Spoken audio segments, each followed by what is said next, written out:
আসসালামু আলাইকুম বন্ধুরা। আজ আমরা মাদারীপুরের শিবচর থেকে রওনা দিয়েছি বাংলাদেশের অন্যতম দৃষ্টিনন্দন স্থাপনা ২০১ গম্বুজ মসজিদ দেখতে। রাস্তার দুই পাশের সুন্দর প্রকৃতি আর ভ্রমণের আনন্দ যেন পুরো যাত্রাটাকে আরও উপভোগ্য করে তুলেছে।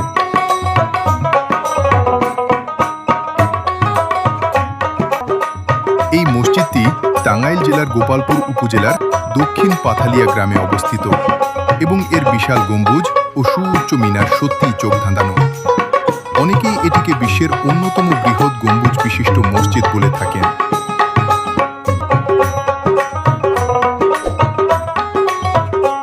মসজিদের সৌন্দর্য সামনে থেকে দেখলে মনে হবে যেন শিল্প আর ইসলামী স্থাপত্যের এক অপূর্ব মেলবন্ধন।